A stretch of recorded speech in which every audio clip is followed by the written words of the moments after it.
Thank you, Sean. I appreciate it, and really a pleasure to be on this call with this group of experts in this community. It's a cool thing you do every week, and I'm happy to participate. I should log on to these things more regularly, so I'm glad I'm here today. Let me share screen.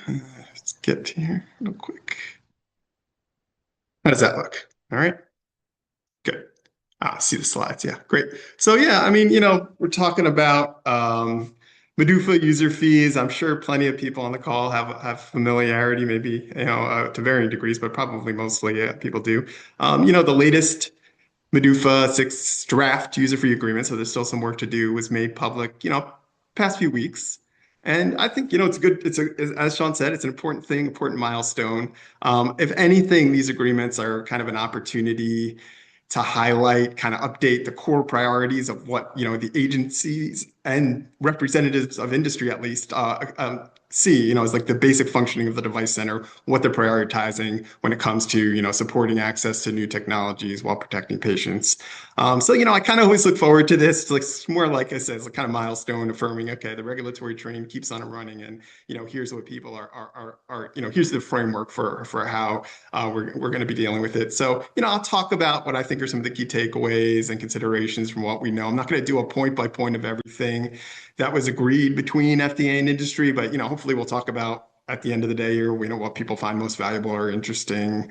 Feel free to interrupt, or try not to keep this presentation too long, and yeah, keep going. So first of all, just really quickly, as Sean said, I'm the editor of Market Pathways. We cover global MedTech market access, regulatory reimbursement policy issues impacting the MedTech space. And, FDA is one big bucket of that, but not only that, of course, a lot of other things. MedTech Strategist publication, if you have the inclination, mystrategist.com, check us out.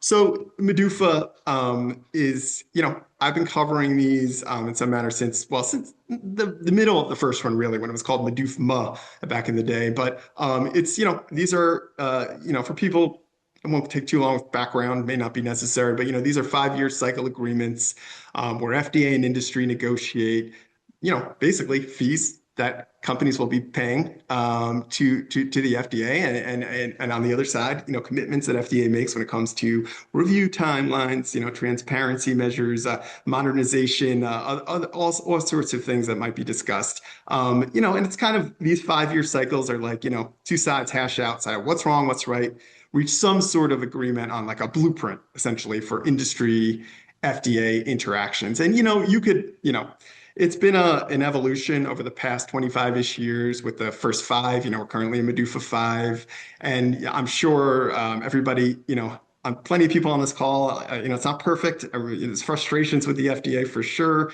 Not every process is seamless, but I think there's a general consensus that the stability, transparency, and efficiency has improved as a basis, partly as a basis of these agreements over this period.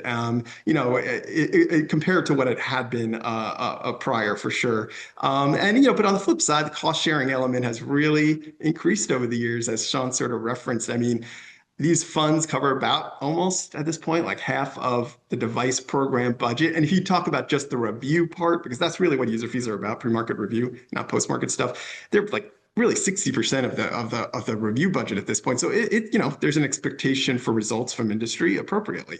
So now we're on, MDUFA VI, which is, MDUFA V is good until into September 2027. So we need MDUFA VI to keep the funding coming and to keep the commitments coming after that. It was been negotiated recently over, parts of last year and into this year. And what we've gotten recently is basically, came to an agreement in principle. There's a draft commitment letter has been released, which basically says, here's what FDA is going to do, commits to do.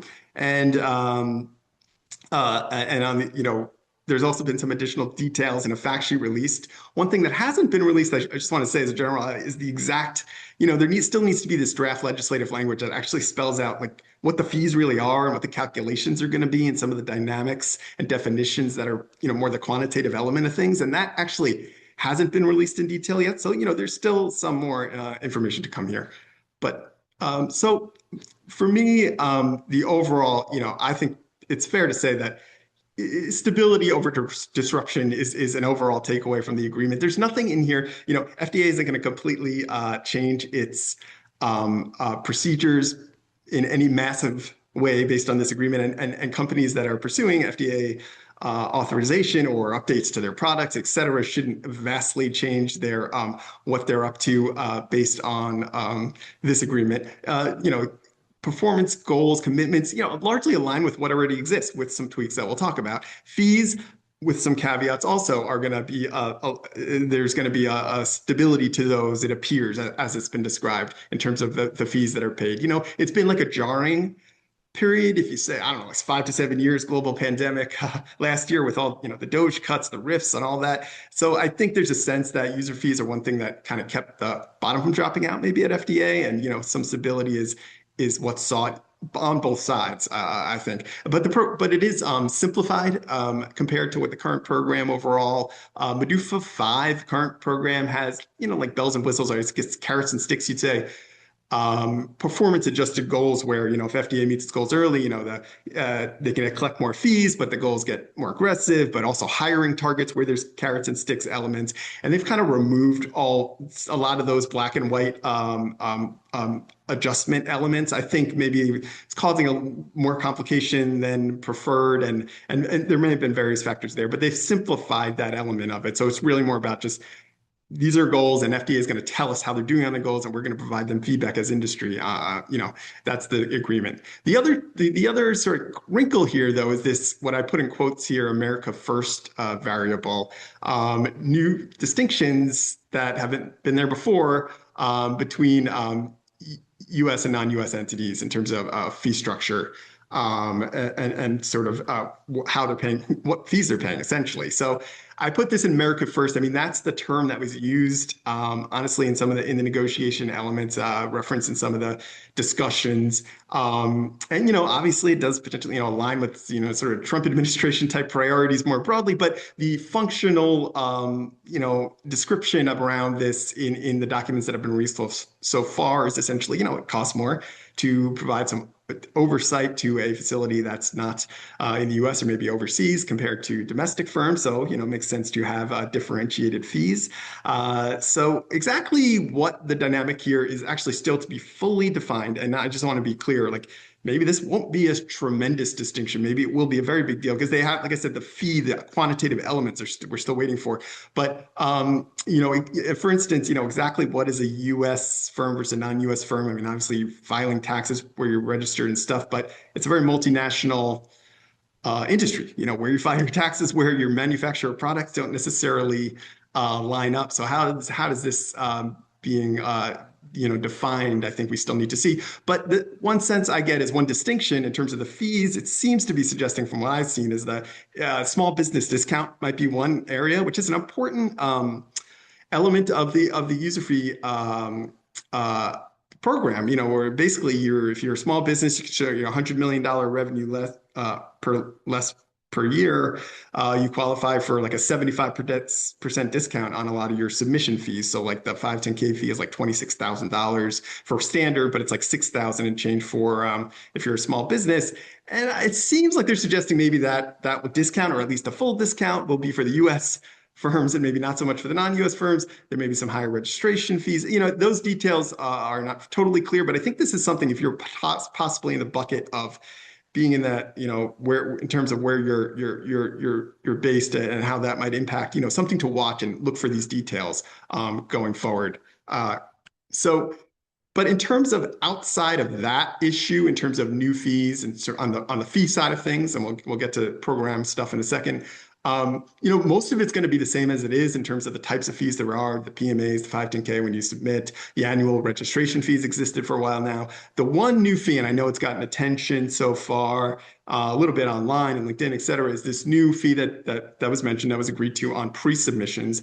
And it appears it'll be a $2,000 fee on certain initial pre-submissions is how it's stated. So it's unclear which ones, so what are the certain, I don't know, but and also something that will have a future credit mechanism. So pre-submissions right now, I'll get into it more in the next slide, but obviously it's a way to get input before you submit from FDA about what they're expecting, and they're currently free. And now they're saying it's going to cost, $2,000, but that $2,000 will be credited if you do follow up eventually with the de novo, a 510K or PMA, you pay that fee. That would be less than $2,000 you already paid. The only other substantive thing I noticed in terms of the fee structure is it seems like there might be an easier path for a small business waiver for a registration fee payment that for really small businesses, but that will be probably just for the U.S. companies, as I was suggesting. So, but those are details to look out for more details on as well. So pre-submissions, I'll get more into that here because I think pre-submissions is probably in terms of the most tangible day-to-day change in the agreement that most companies will feel is the stuff related to pre-submissions, just because it's a pretty popular program at this point. You got more than 4,000 really per year coming into the FDA. Obviously, a way to get specific targeted feedback from review staff about what clinical or non-clinical, whatever data will be needed, expected for your process or your review. It's a very useful tool, and I know you hear people from the European system pining for such a system, free type pre-submissions. But it's used a lot. It does use resources on the FDA front. Clearly, last year when staffing got a little tight, there's no question pre-submissions, the ability to offer them fully, was challenged first before other things. And so it feels like this fee is kind of being framed in the sense of more of like giving companies an extra beat to decide, do they need a pre-submission? The quote I put there, encourage more strategic utilization of the program is the definition, the description for the fee. And I even hear on the consultant industry side, companies sometimes, maybe do a pre-submission when they don't need it. Maybe they're not ready to ask the right questions, and they could spend the time. This is a time-consuming process on something else to provide more value. So, that fee is going to be in there. It's not a tremendous amount compared to the other fees that are in there, $2,000, and it will be credited, but it's a new dynamic. The other element is this faster feedback in terms of the process for pre-submissions. I know has also gotten some attention, essentially a focused follow-up pre-submission. So, it's about a 70-day cycle now to, you want to put in your request for pre-submission to get written feedback and potentially have a meeting. There's typically what the goal is a 70-day turnaround time. And then, you have to figure out, get this input, put it to use. If maybe you need more input, it's another pre-submission. And this is, that takes time. This is designed to, give you a little bit more of a back and forth potential. If you could ask a targeted, related follow-up questions to your pre-submissions to get more clarity on what you're actually supposed to do. So that, so far, the sense I've gotten from people, experts, is that's a meaningful addition. And there may be some other tweaks to pre-submissions about maybe giving you a chance to put it up the chain of command to supervisor review if you're not happy with the feedback. The only one other thing I was going to mention with this regard that I get some attention in the commitment letter is the informal communications. So, you could right now, it's in guidance, send FDA like an email, ask them a question. If it's a simple question and a reviewer may be able to just answer the question and not have to, do a lot of research or ask other colleagues, et cetera. So that's something that you could do right now. Theoretically, your on-the-ground experts could tell me how valuable that is, but they're going to add that into their sort of online portal. That's increasingly how you're supposed to submit and communicate with the FDA. They're going to add a field for these, like, hey, you got an informal question that we could don't have to put through this prolonged pre-submission, ask it here. So something to consider perhaps that gets some attention here. De Novos is the other pre-market program that, sorry about that, that gets some change in this commitment, in this agreement. Not as, obviously 510Ks are the workhorse of the review process in the US, but de novos are important. They provide kind of a regulatory route for truly novel devices that don't warrant PMA because of their risk. The risk level is lower. But, the program is, it's a cool pathway for some digital health diagnostics, others. But, it's in recent years, the data suggests, fewer than half of devices actually make it through the process successfully, like get their authorization when they submit their de novo. So that's something, industry kind of came to these talks with, like, let's try to improve that. FDA kind of, I think, thinks, there's some inherent challenges is these de novo products often don't fit a template like some other products that go through other pathways. But the output of this all is basically, they came up with there's a walkthrough meeting now, a new official type of meeting where you make your submission within 30 days. You get this meeting with FDA to kind of try to get on the same page. This would be in addition to, presumably, you may have already had some pre-submissions to get some input. And you also, there's already something called like an informational meeting where you could, give FDA kind of here's a presentation of our technology, but you don't get feedback from them. This, I presume, is more of a back and forth that you could have to get on the same page right away, versus waiting for them to send you deficiencies and then try to backtrack and catch up. So, well, I don't know how impactful that will be, but that's what was agreed to. Some additional tweaks to the process, I think, that will be clarified. But that's I think de novos will, there is interest in improving. I know FDA, even outside of this agreement, there's interest in improving that process, coming up with ways of making it better than 50% successful, I guess. When it comes to the historic, long-term traditional ways of getting through FDA device regulations, 510Ks, obviously the most frequent one, and PMAs for high-risk devices, it's mostly status quo.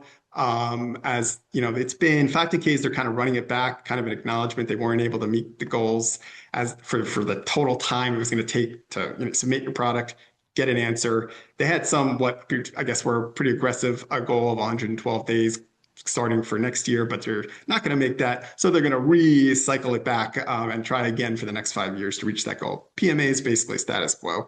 So the biggest, the reason for user fees is really FDA capacity. I mean, it's just not, Congress doesn't give FDA enough money to operate effectively, which is, how this all got started. Maybe not be the most ideal approach, but this is kind of the reality we have. So the question is like, how does this overall going to impact FDA capacity to actually do its job? When you send in your submission, are the resources going to be there? And, the claims and verbiage are this is going to keep things stable. But in terms of the details from a public standpoint, we don't actually know fully at this point what the details are there. As I said, we don't actually know the fee amounts, and thus we don't know what the overall revenue FDA is going to be collecting over the 5 years for MDUFA VI. And there's various other elements of that, definitions and what triggering these collections, et cetera. We also don't know what the hiring plans are in terms of numbers. That was an element of the current agreement.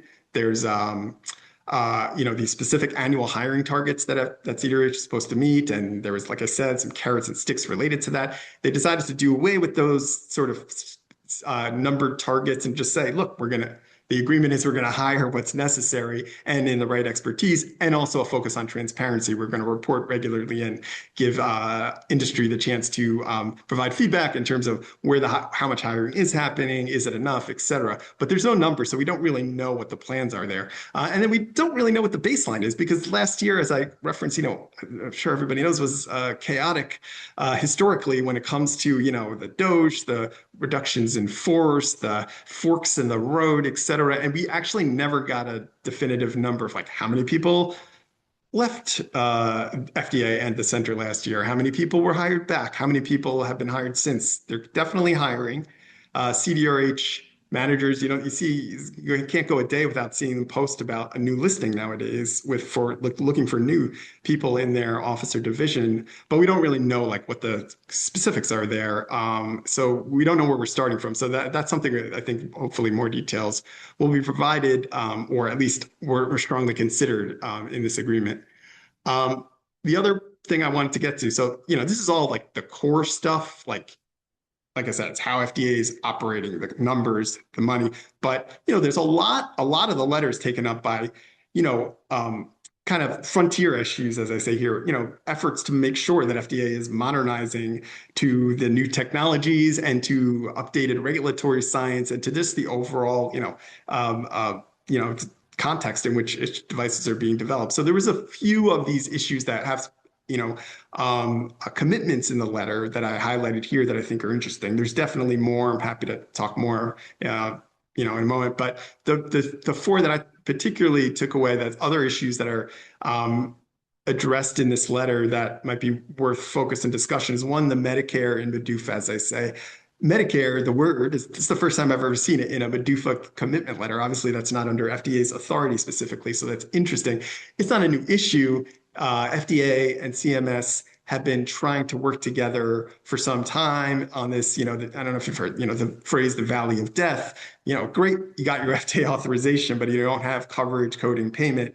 You don't necessarily have a feasible product, and that's a bigger challenge in many ways. And getting that lined up soon, relatively soon after you get approval, so you can actually get revenue is a big challenge that companies face. One element of that is, FDA and CMS try to come up with ways that maybe, okay, you could streamline that process so you get some ideas of what CMS is looking for earlier. They've tried this in various ways in the past, parallel review.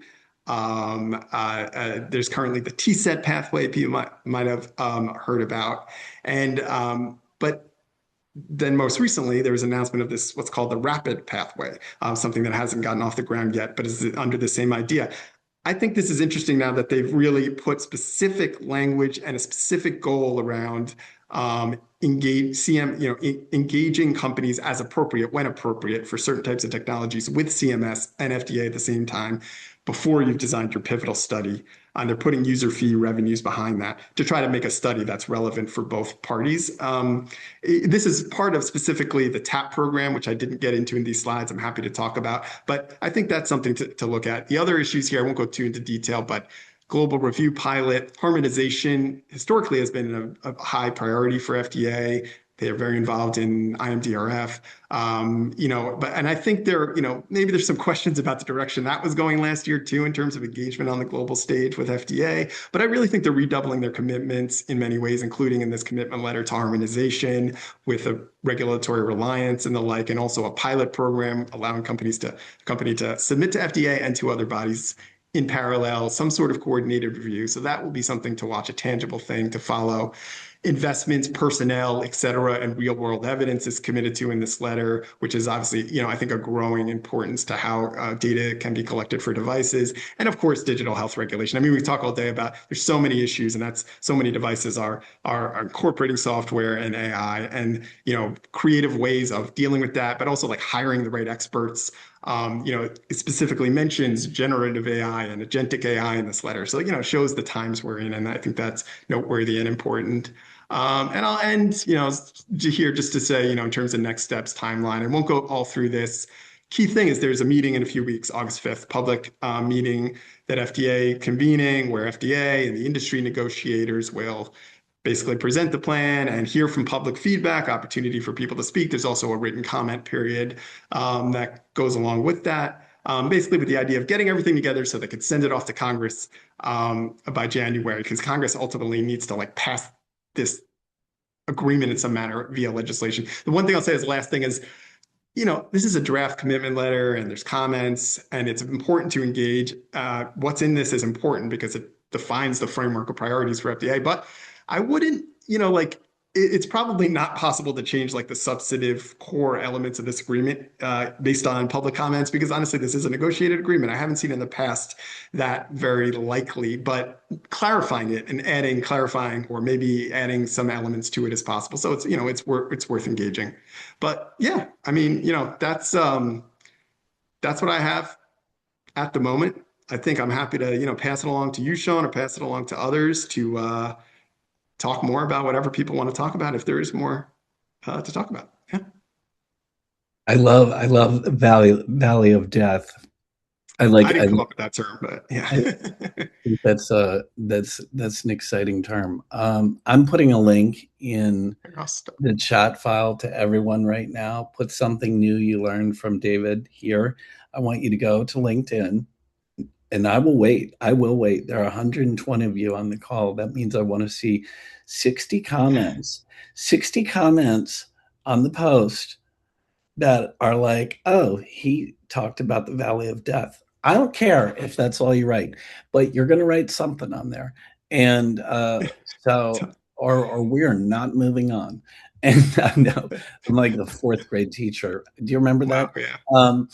But yeah, so I mean, wow, there was a lot in what you said.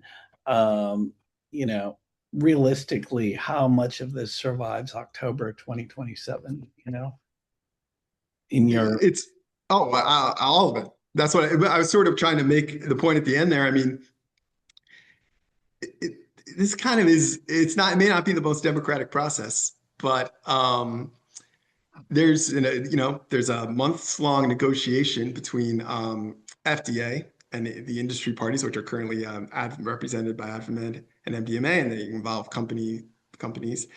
And there's a separate meetings where they inform sort of patient groups and consumer groups what's going on with those negotiations.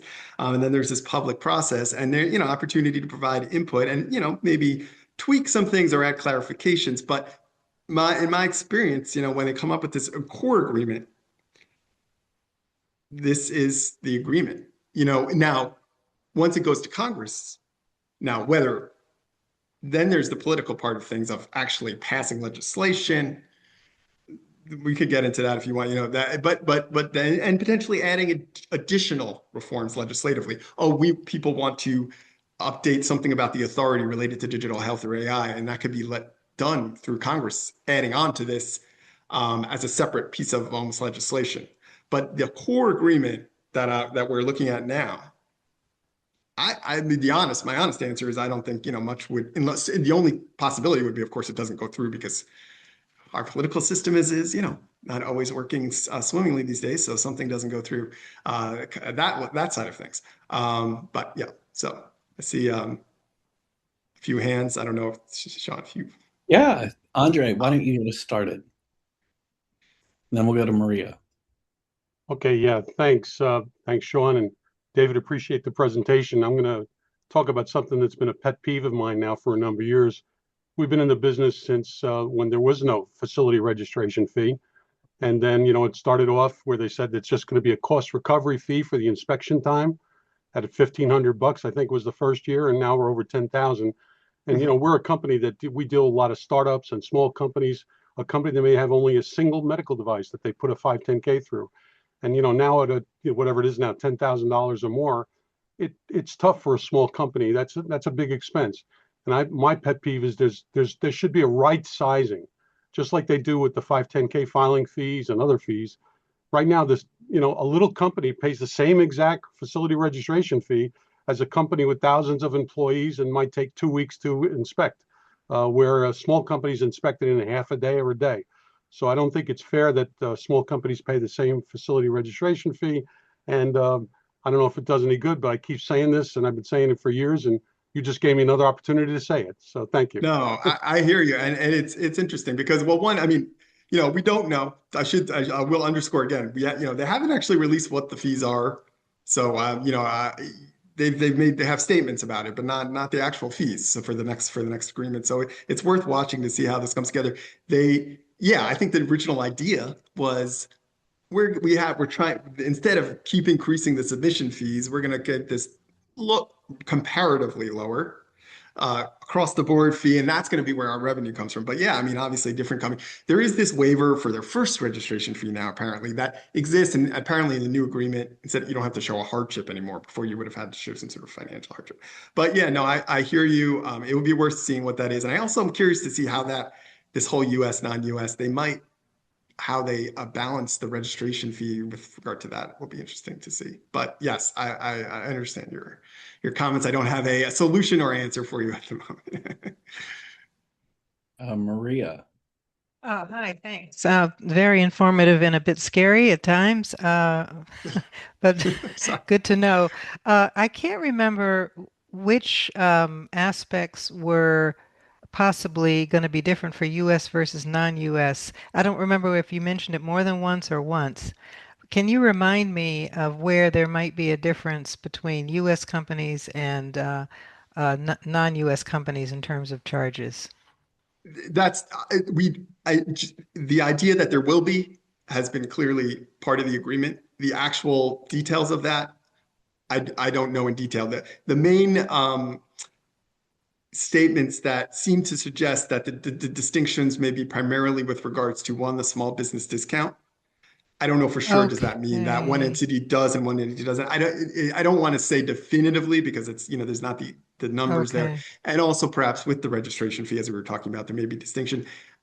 Again, the piece of this that hasn't been released is this draft. There's this, the fee part of it, the finance part is Hmm. straight in the legislation in a way that these commitments are not. There's two different kind of, and so they haven't released that part of the language yet. So that's what we're waiting for. And I think to me, that's the key question that I'm looking to be answered. Thank you very much. Yep. Elizabeth, George. So David, first off, thank you for this update. I can tell you as somebody who sat at that table for 3 of these MDUFA Yep. negotiations, and then was very actively behind the scenes for 2 of the others. This one I have not been as involved in. A couple things that came to mind for me is number one, I fully agree with the gentleman earlier that said about the fees. That has been a discussion that we've had repeatedly throughout all of the discussions when it came up about, the application fees, particularly whether it be even a 510K fee or the registration fee, because of the differences in scope and size. Because in some cases, those single registration fee for a site could be a very, very large site. And as you said, 2 weeks, I mean, I personally have hosted 5-month FDA inspections. So, that has always been a discussion. I also was very intrigued to hear the concept of the difference between domestic and international. International, obviously, the FDA having to travel to those, the cost is significantly burdensome. But I guess it'll be very interesting to see how they decide what is international. Because, a couple of those very large companies, their corporate headquarters is international, but they have Right. probably at least half of their sites domestically located. So that's going to be interesting. The one key question, though, that I do have is that having been a participant at the table, I know how contentious some of the prior negotiations were, where there was a lot of disagreement at the table. It took a lot longer. It didn't seem to be as contentious this time.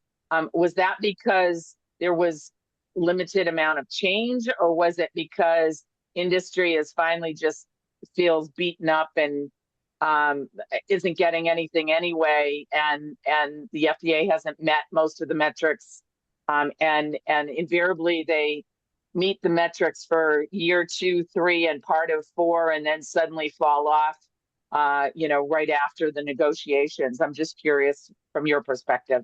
And thanks, No, Sean, for bringing this to us. So, yeah, no, it's a great comments, which I agree with all those, in terms of the questions you got, the other issues. And yeah, on the negotiations, yeah, I mean, I can't say definitively. I mean, obviously, I, did the reporting I could, and of course they released the public,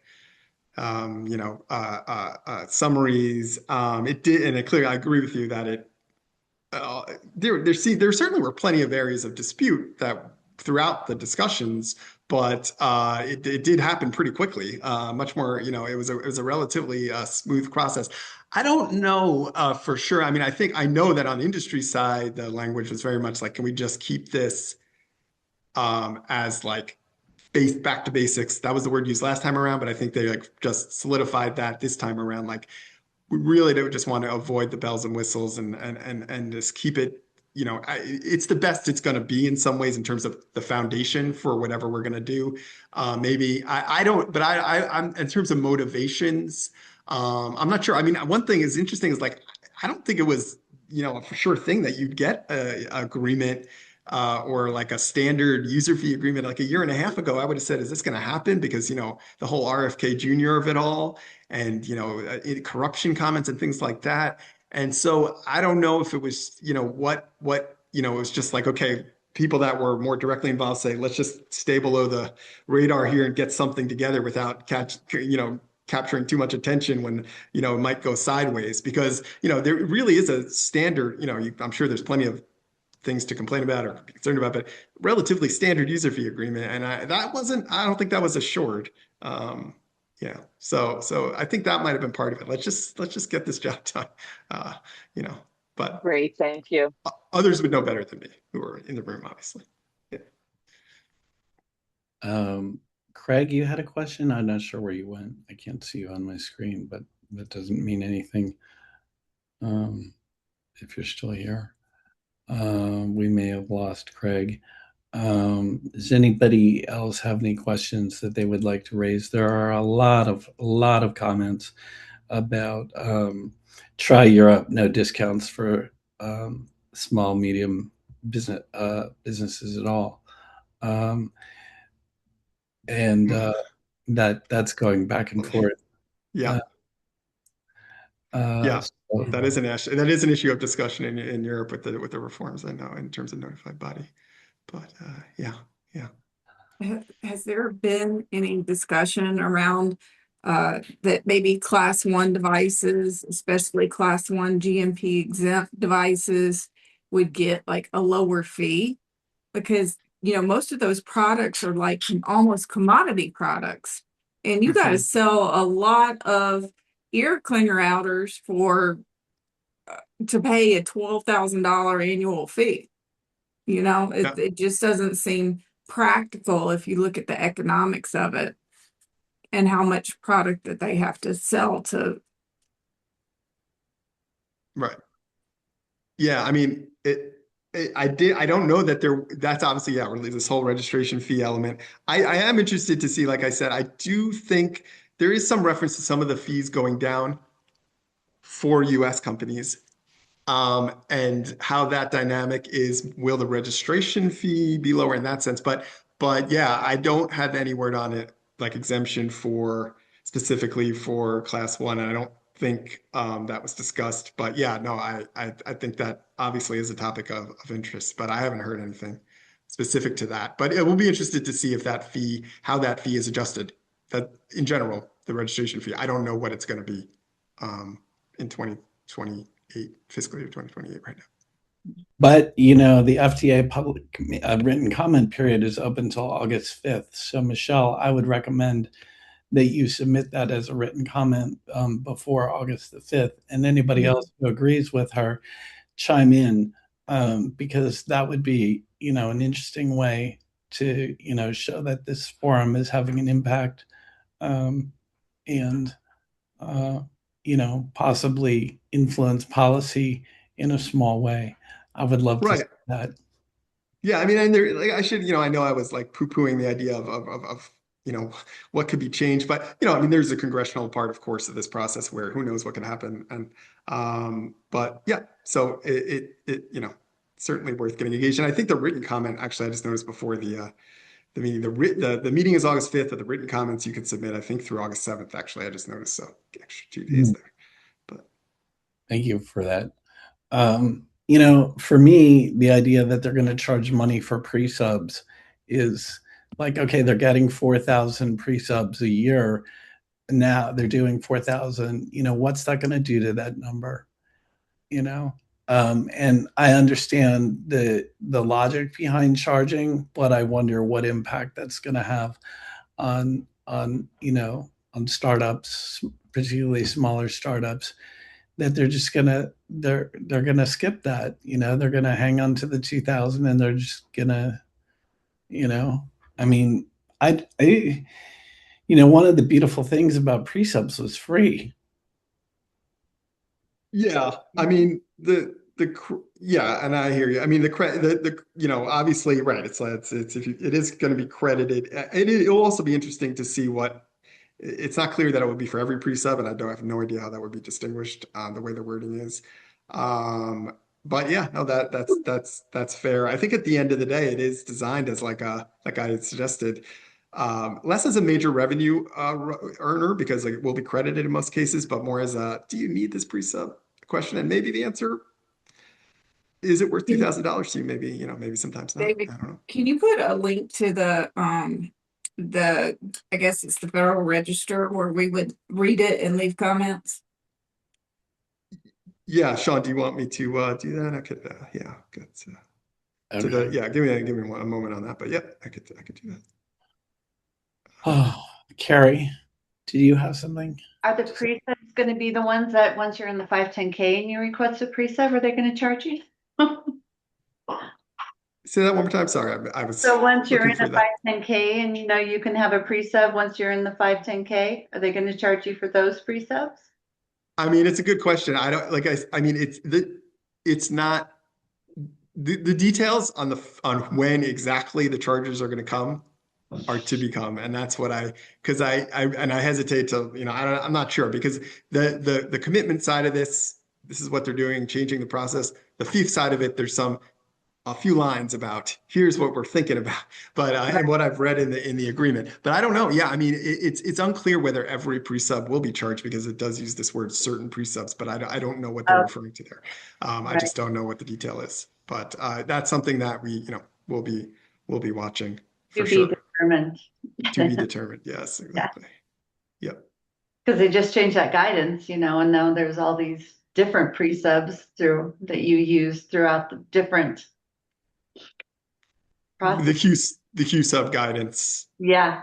Yeah, right. And That'll I think again. yeah, I mean, yeah, I think they are referring to, because the pre-subs, right? Pre-submissions is one element of that, and there's all these other meetings. I think they're talking about specifically the pre-submission meetings, but I don't want to speak too detailed about it, because I really hesitate. It's unclear whether the details still need to be posted. So, and sorry, I'm just getting this link here to the photo. Because I just went through a pre-sub after a 510K and they didn't answer one of my questions. Well, that's yeah, this is the real, right? The real stuff coming from the people on the ground. So, and then, right, I know it's like, oh, it's nice procedures and you have here, but what's actually happening is, obviously you guys, I understand that. For sure. What would happen, because I've had several pre-subs lately where they're like, we can't or won't answer that question. You need to do a 513G. Even when I wrote the question verbatim out of the appendix in the pre-sub guidance document. Exactly. And so or they can charge you $2,000 for a pre-sub and then tell you you need a 513G instead, and it's $6,000. So now you're $8,000 in and don't have any answers. Yeah. No, I think that's right. I mean, the pre-sub is kind of, you're going in and you're hoping it's useful, right? I mean, sounds like Michelle should be on the next MDUFA negotiation committee. They'll sit there stone-faced with us, though. That's what they've been doing. I wonder if it's the same division, Michelle. Mm-hmm. That would be actually fun for me. Yeah. I did post that link, but I don't know. I can't tell if I sent it to everybody or just the hosts or panelists. So I don't know, Sean, if you see that, if you want to. I'll copy it. Post it. Yeah. It went to everybody. Okay. No, it went to host and panelists. You're special, so. Oh, okay. So we need participants. Yeah. We need everyone to get it. Yeah, absolutely. Speaking of everyone, so before this meeting started, we were 5 people away from having 9,000 subscribers to medtechleadingvoice.com. So if you're not a subscriber and you're not getting the free weekly publication, which posts, what does it post? It posts the best of LinkedIn. So you don't have to waste hours scrolling, but really, our editors comb LinkedIn and we try to find stuff that's really helpful, really useful, really interesting, really timely, and bring it to you all in one shot that you can just look at it and be like, nope, don't care about any of that, and move on with your day, or dig a little deeper into the things that interest you. It'll take you right to LinkedIn. You stay on LinkedIn. Everything happens on LinkedIn. It's very easy. MedTechLeadingVoice.com. That's one thing. Next thing is I am going to be attending, but not just attending, participating in the 2026 Startup Symposium in Philadelphia with MedTech Startup. That's Wednesday, August 26th. And I have a discount code, which I can share. So if you want the discount code, message me discount, and I will share the discount code with you. to save 20% off the registration. If you're going to be in Philadelphia on Wednesday, August 26th, I hope to see you there. One of the things that I'm going to be doing at this event is conducting interviews with participants, vendors, and speakers, and publishing a more robust document after the fact around trying to attend a live event and capture some of the energy and share it with a larger audience. Because one of the problems with live events is that they become sort of closed door. Well, if you weren't there, then you missed the whole thing.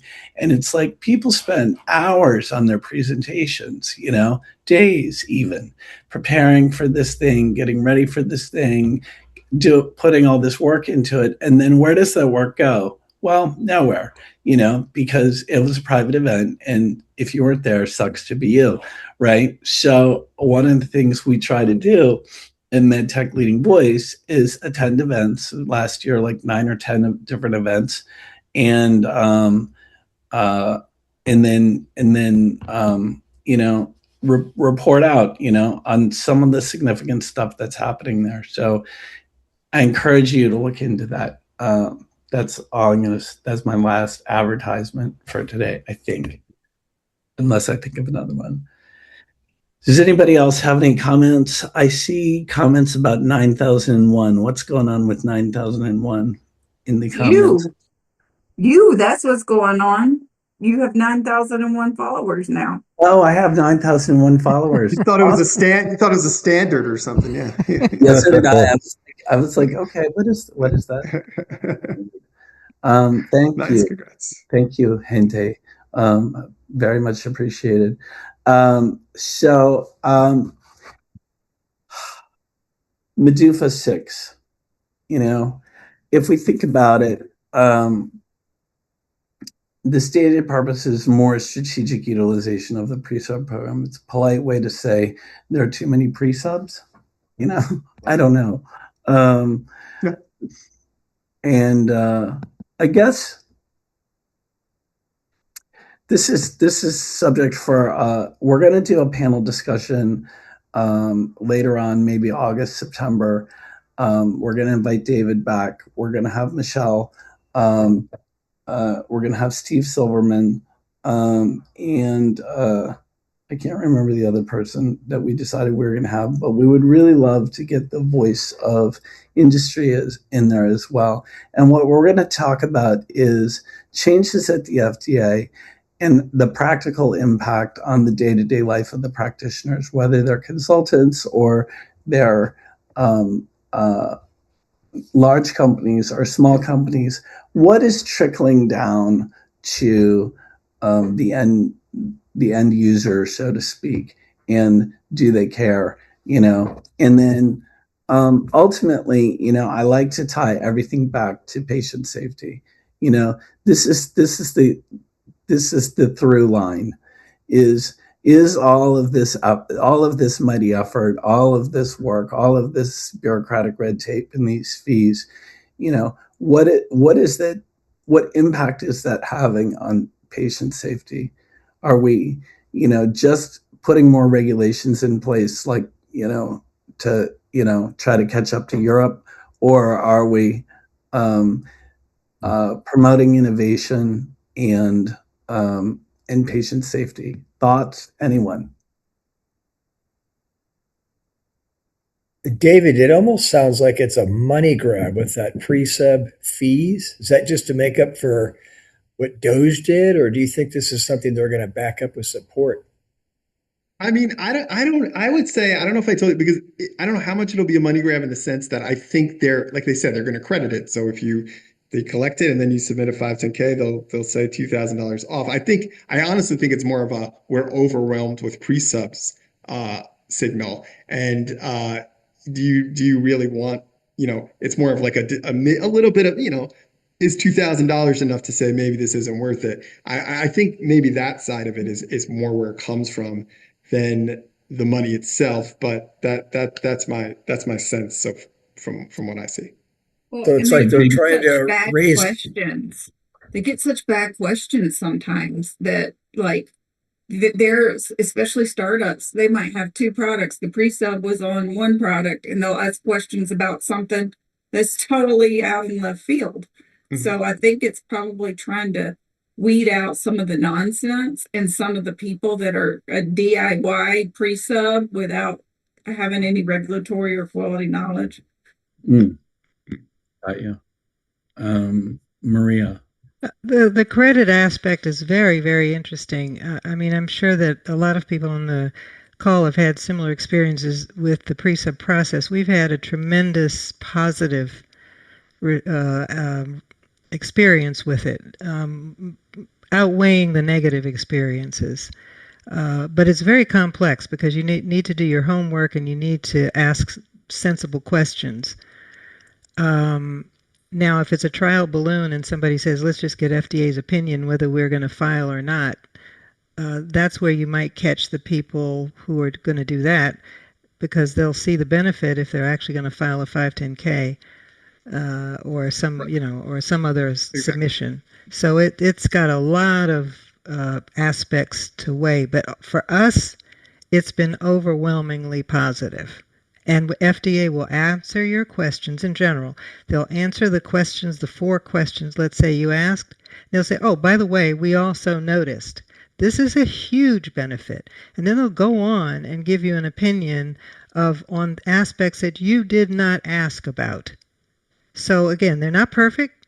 Sometimes you'll say, no, what are they thinking? What are they smoking? What's going on here? But overwhelmingly, we've had a positive experience with it. Elizabeth. It's just the one thing that I think that maybe this fee was intended, and I know that a couple of MDUFAs ago, when they started the pre-sub, we actually suggested that there be a fee.